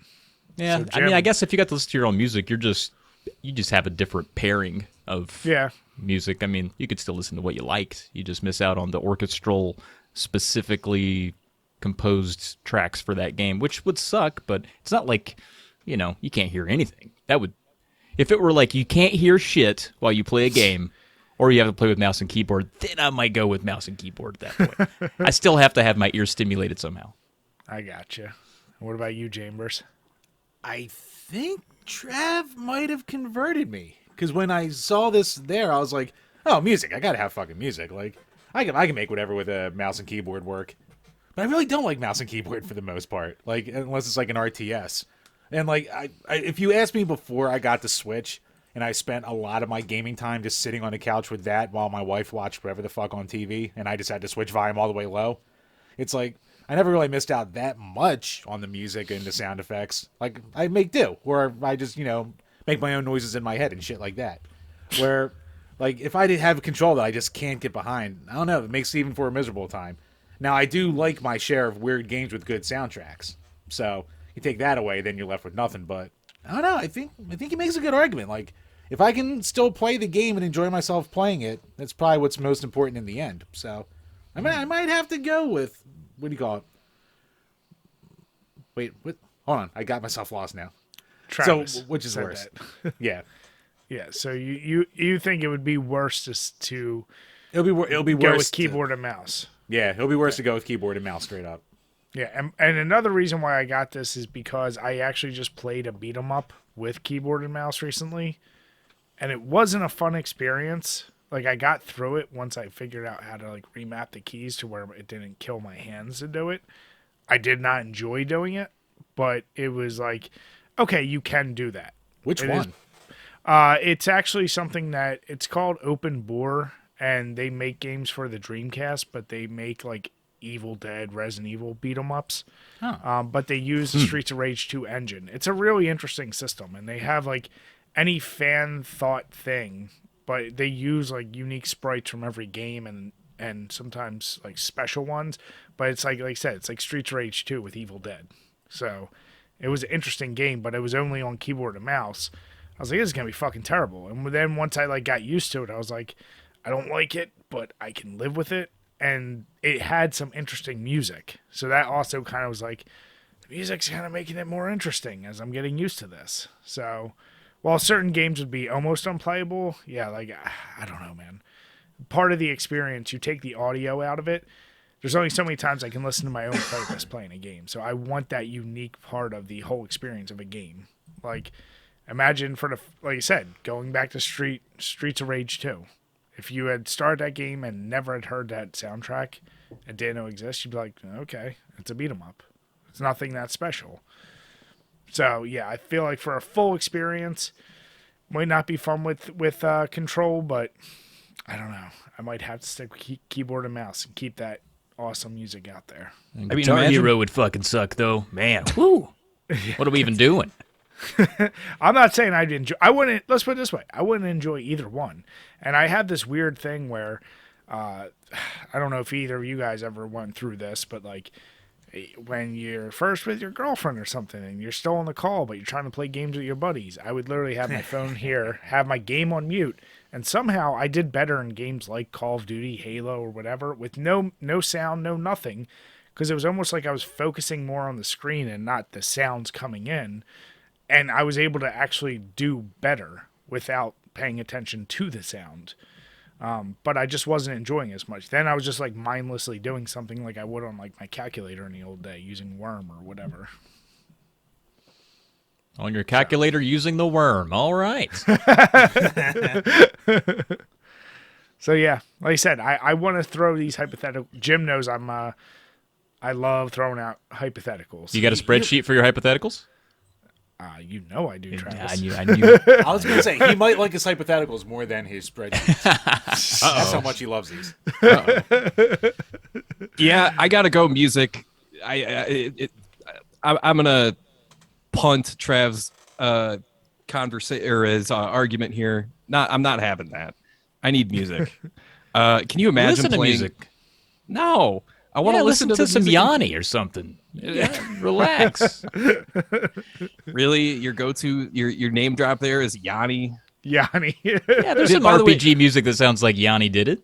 Did everybody's That's mom every here JRPG. have a Yanni phase? My mom had a Yanni phase that lasted like 6 months. I swear to God, like come up from the basement after playing whatever, and then come up and hear that like cheesy like Casio sound or whatever the hell he was doing, and Good times, great memories. We But, were I was gonna say Pure Moods I was gonna Volume say 1 house. No, I was gonna say no. Yeah, I was gonna say no Yanni, but my mom had the Rod Stewart phase, so I heard wow. all of those goddamn things. that might be worse. Yeah. My mom doesn't even like listen to music at all. Like she listened to the Beatles, and then like when they stopped, like she stopped. And then since then, I think it's just been like AMC for the past like 50 years. So whatever comes on there, that's like the music in her background and her life. So she'd definitely Jim, choose no music over mouse and Yeah. keyboard. Yeah. Yeah. Jim, She's everything you're going saying mouse and makes keyboard sense. every time. You grew up in a household with no good music, so that's why you don't like good music. So yeah, it makes sense. This all tracks, Jim. How dare you? Listen, I listened to a fuckload of Frankie Avalon as a kid, all right? God damn it. I can croon like anyone else. Ricky Nelson, like freaking Bing Crosby. Yes, all these were on repeat and just like straight up like big band music. My dad just Oh, had hell that yeah. playing for like hours on end. Was your dad like a 1920s moonshiner? Like, what was going on with that?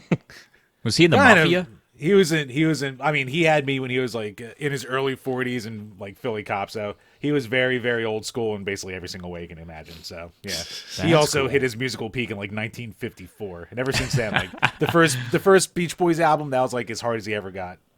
Nice.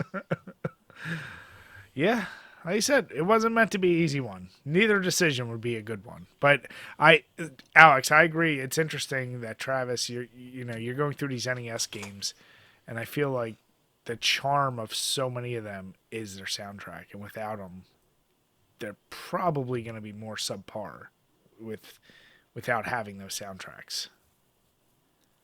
Well, imagine playing like Silver Surfer without the soundtrack. That's like the only redeeming part of it. So Yeah. I mean, Yeah, but you get to that scene in Chrono Trigger where freaking Frog slices the mountain in half, spoiler alert, to get to Magus's cave. Like 80% of that is that theme that like comes up, and it's just like covered in, just goosebumps, and it's just the best. Yeah, I'm picking music. Well, Trav, I mean, you're on Jim's side, which is never a good thing. So we got to settle this pay-per-view I style don't want to say it. tag team this Sunday. Sunday, You know what? Sunday. You know what? Me and Alex will play a game with keyboard and mouse. You guys have to play through some games with no music. Okay. That's it in my head. Let's do this. But Fire we'll up pick some the games. Opeth and take my shirt off and go to town, man. You named the game. I don't know why I threw the shirt off, but it just felt like it was right. It felt right. All right, Jim. Yeah, you had to give it the let's fucking go. That's what that was. You know what, Jim? I know what game I'm picking for you. Motherfucking Parappa the Rapper. Enjoy that with no soundtrack. Oh god, I can have the rhythmic tapping of keys on my controller for that one. It'll just be So, everyone listening, I want you guys to weigh into which would be worse, no soundtracks or only using keyboard and mouse. And with that, first of all, let me say thank you so much to Alex and Trav. Thank you guys for coming on. Once again, click the links below for where you can find them, where you can subscribe, check out their podcast, check out their Discord. It's all going to be below. And guys, we truly appreciate you coming on. Alex, how'd that gin and tonic treat you throughout the episode? Pretty damn good. I've got my dog right next to me, wondering why I'm still sitting here. But he's in a bad mood because I won't go outside and play with him, and now it's dark outside. But I hope to catch up with him. And yeah, thanks for having us on. It's always fun talking to you guys. And I got to make fun of Jim real quick because apparently he had no idea that the Philadelphia Flyers, their GM is Chuck Fletcher, who was the GM for the Wild throughout the 2000s. During the Zach Parise, Ryan Suter days when they were one and done every single year throughout an entire decade. And they basically just wasted Mikko Koivu's prime, protected these like terrible draft picks like they were like these ice cold, like lock solid assets. Like, yeah, we can't accept a first round pick for freaking Nino Niederreiter. Like, why not? Like, freaking trade the guy. But and plus your head coach is Mike Yeo, who was the head coach for the Wild for a bit, and the running gag with him is that he looks like the third guy you talk to at Home Depot when you ask for a manager. Because the Holy first shit, the that's first perfect. the first guy you talk to is like the teenager that's kind of he talks like this and he's not sure what to get and to how to help you. And then you get the second guy who's just like got like a polo shirt and he's just like, okay, I'll get the store manager. And the store manager is Mike Yo. He's the guy with the shaved head and the glasses and like the thin goatee. It's sort of blondish. Yeah, he's that guy. Yeah, he's been working in the store for 13 years, but he still doesn't really know where like everything is and like exactly what it is. Like he'll take it down an aisle and be like, "Oh, that's not here anymore." He's like that kind of coach. Yeah, Dave, you know where that is, right? Dave, bail me out here, Dave. Yeah, so fuck, man. Like at least you had you had so much talent. Imagine that combo with no talent. Oh, Imagine trading your combo, your like your only star you had left on your team, your captain, for basically like a dishwasher and a can of tuna that you got back. So, but no, it's fine. We give Kevin Hayes a $50 million contract, so that's fine. We're still paying off Brizgalov's contract 10 years later. Great organization. Holy shit, that's an old name, dude. We're still paying that contract. That's unbelievable. But yeah, I feel your pain. We're going to be paying for Parise and Zuter for another 4 years, including this year. So I think it's through 2026. Oh God. And that's 14 million of cap space every year for the next 3 years. It's freaking terrible. So I'm glad we got most of our guys under contract because we're not getting any free agents ever. Yeah. Oh no, you can do what we do. You can just get all the free agents in the world 1 year, but they have to all be past their prime and broken down. Oh yeah. That's when it's perfect. That's when you strike. That's that's Flyers hockey right there. That's the Flyers way right there. I mean, we did it right once with Chris Pronger, and then he got decapitated a year later, and then ever since then it's been all downhill. I was like, "Whoa, Pronger played for the Flyers? What?" Okay, that's how that ended. Okay, never mind. I mean, that's the year we went to the Cup, and when we lost in the battle of the two worst goalies of all time. Oh, okay, gotcha. Yeah, between Scott Layton versus Antti Niemi, fucking battle for the ages with the goalies there. So. Holy cow! Yeah. Okay. All right. Well, best of luck to you with that. With Chuck Fletcher out there. Okay. Yeah, we're gonna need it. So why would we keep Peter alive? Nah. Are you guys fucking done talking about your paninis and your zooters or whatever, so I can sign off this podcast? God, he's got some NCAA 2K14 to go back to. Shit, guys, I got a game paused at halftime on a console I haven't booted up in 2 years, dudes. I got to get back to that championship. But no, it's been great. Thanks for having me. You've pissed off Alex's dog, so I hope you feel good about yourself. And you can, again, go to polymedianetwork.com, find all the stuff. NES Friends every now and then, Drunk Friends every now and then. So be on the lookout for those. Thanks, dudes. It's fun. Now, awesome. Thank you guys again, and to everyone watching. If you haven't already, hit that subscribe button. And if you're listening to us on iTunes or Spotify, hit subscribe. If you give us a 5-star, whatever you write, even if you want to bash us, we're going to talk about and respond on the podcast. With that, we want to say have a good night, everyone, and cheers. Cheers. Cheers.